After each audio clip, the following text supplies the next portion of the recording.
हरे कृष्णा, राधे राधे। कैसे हो आप सभी? आई होप आप सभी स्वस्थ होंगे, मस्त होंगे।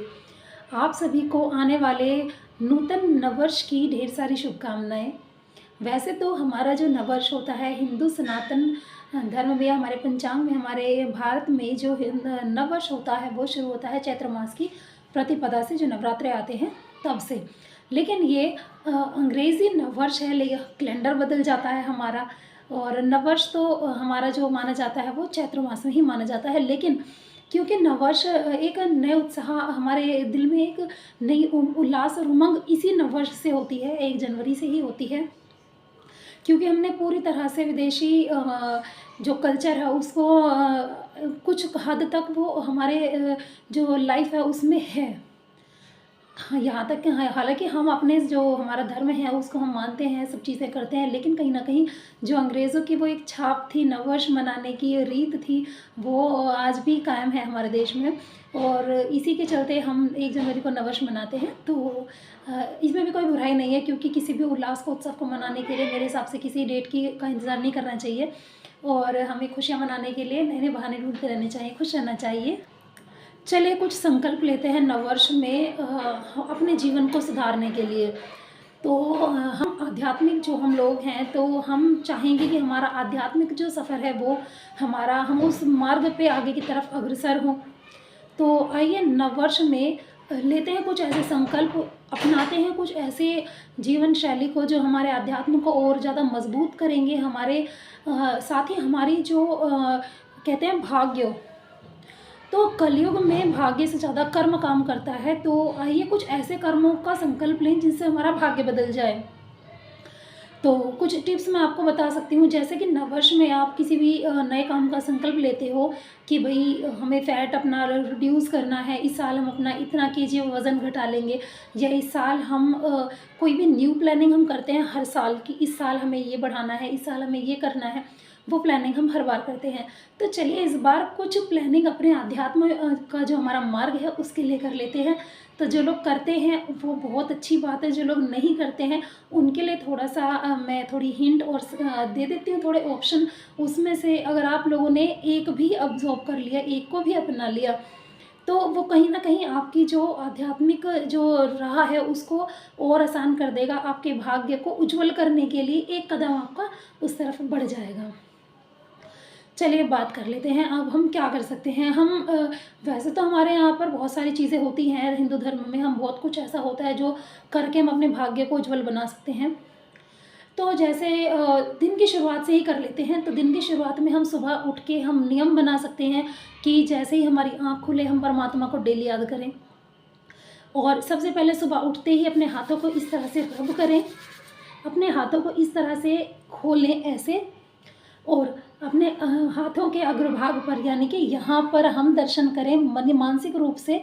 यहाँ पे लक्ष्मी माता के करके, मध्य सरस्वती माता के, और हाथ में नीचे की साइड होते हैं श्री नारायण भगवान के। तो एक हम सुबह आपको एक संस्कृत में दोहा बता देती हूँ। कराग्रे वस्ति लक्ष्मी कर मध्य सरस्वती कर मूले तु गोविंदा प्रभाते कर दर्शनम। तो यदि आपको ये श्लोक याद हो जाता है तो बहुत अच्छी बात है, यदि नहीं होता है तो आप मानसिक रूप से ये इमेजिनेशन कर सकते हो कि हमारे हाथ के उंगलियों के ऊपरी भाग में माँ लक्ष्मी विराजमान है, हमारे हाथ के मध्य भाग में माँ सरस्वती विराजमान है, और हमारे हाथ के निचले हिस्से में श्री नारायण भगवान विराजमान है। तो सुबह उन तीनों का ध्यान कर ले, एक बार अपने हथेलियों को ऐसे देखें। पहले उठते ही बिस्तर पर ही जैसे ही आंखें खुलती हैं परमात्मा का नाम लें और बैठ जाएं उठकर बिस्तर पे ही। उसके बाद आप हथेलियों को ऐसे ज़ोर से रब कीजिए, गर्माहट आएगी हथेलियों में। उसके बाद आप दर्शन करें प्रभु के, और फिर उन हाथों को अपने मुंह पर ऐसे इस तरीके से आप लगा लें। पूरा दिन आपका ब्लेसिंग से भर जाएगा। प्रभु की सुबह सुबह ही जो ब्लेसिंग है वो आपको मिल जाएंगी।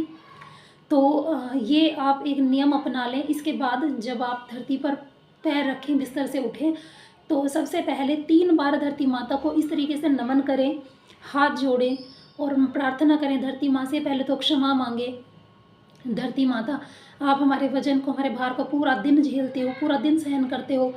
ऊपर से हम आप पर इतनी गंदगी फैला देते हैं, न जाने अनजाने बहुत कुछ ऐसा कर देते हैं जिससे आप दूषित होती हो माँ, लेकिन आप इतनी करुणामयी हो, इतनी दयालु हो कि उस चीज़ को भी बर्दाश्त करती रहती हो और हमें अपने चरणों में स्थान देती हो माँ।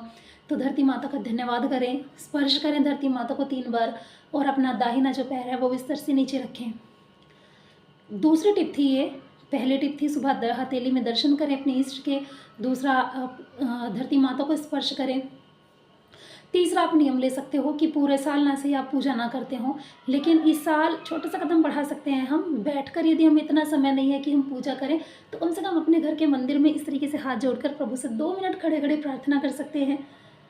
ज़्यादा भी समय नहीं है, यदि आप करते हैं, पूजा करते हैं, पाठ करते हैं तो बहुत अच्छी बात है, लेकिन ये बात उन लोगों के लिए है जो बिल्कुल भी अपने घर के मंदिर की तरफ रुझान नहीं करते हो।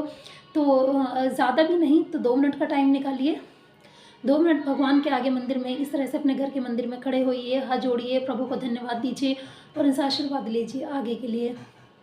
ऐसा आप कर सकते हो। इसके अलावा आप सूर्य को जल तो वैसे सभी लोग देते हैं, लेकिन यदि नहीं देते हो तो आप सूर्य को जल देने का भी संकल्प आप ले सकते हो नए साल में कि मैं इस संकल्प को करूँगा। जितनी बातें मैं बता रही हूँ उतनी बातों में से अगर आप हर साल एक चीज़ भी अगर फॉलो करें, जो लोग करते हैं, बहुत सारे लोग करते हैं, मुझे पता है, जो मैं बातें बता रही हूँ उससे भी ज़्यादा लोग करते हैं, लेकिन ये टिप्स मैं केवल उन लोगों के लिए दे रही हूँ जो लोग बिल्कुल इन चीज़ों को नहीं करते हैं। तो अगर थोड़ा थोड़ा कहते हैं ना, बूंद बूंद से गागर भरती है, तो यदि हम हर साल इनमें से एक नियम भी अपना लेना तो हम उस राह की तरफ अग्रसर हो जाएंगे, अपने भाग्य को चमकाने की राह पर अग्रसर हो जाएंगे, अपने कर्मों को अपने जो कार्मिक हैं, हमारे जो कर्म हैं, उन्हें अच्छे कर्मों की लिस्ट को हम एक एक करके बढ़ाते चले जाएंगे। इसके अलावा आप क्या कर सकते हो, इसके अलावा सूर्य को जल दे सकते हो आप, और इसके अलावा आप कर क्या सकते हो तो आप ऐसा नियम बना सकते हो कि रोज़ाना तो पॉसिबल नहीं होता है सबके लिए, लेकिन आप संडे का नियम बना सकते हो मंदिर जाने का। अगर घर के आसपास कोई मंदिर है तो संडे को नियम बना लीजिए कि मैं संडे को मंदिर में जाऊंगा। देखिए, जब हम किसी एक दिन, विशेष दिन किसी से मिलते हैं ना, तो या फिर हम किसी को टाइम दे देते हैं, भाई मैं इतने बजे तुमसे मिलने आऊँगा, तो उतने बजे वो बंदा वहाँ पर इंतज़ार करता है। इसी तरह से भगवान भी इंतज़ार करते हैं। जब भगवान को पता चलता है ना, कोई किसी ने संकल्प लिया है कि मैं भगवान से मिलने जाऊँगा मंदिर में, तो भगवान भी इंतज़ार करते हैं। इसलिए संकल्प ऐसा लीजिएगा जिसे आप फॉलो कर सकें, जिसे आप पूरा रूटीन में ला सके। ऐसा ना हो कि 2 दिन करा, 4 दिन करा और फिर आपने वो छोड़ दिया। तो बहुत सारी टिप्स हैं मेरे पास, और टिप्स को लेकर मैं आऊँगी नेक्स्ट वीडियो में। तब तक के लिए हरे कृष्णा, राधे राधे। मुझे दीजिएगा इजाज़त, और अपने नई साल को बनाइएगा और सुंदर और भाग्यवान बनिएगा। अपने कर्मों को अच्छा करके, अपने अच्छे कर्म करके अपने भाग्य को बदलने की क्षमता हम सब में है। तो एक कदम बढ़ा सकते हैं हम लोग। मिलेंगे नई वीडियो में नई जानकारी के साथ। तब तक के लिए हरे कृष्णा, राधे राधे और हैप्पी न्यू ईयर। नववर्ष की ढेर सारी शुभकामनाएं आपको।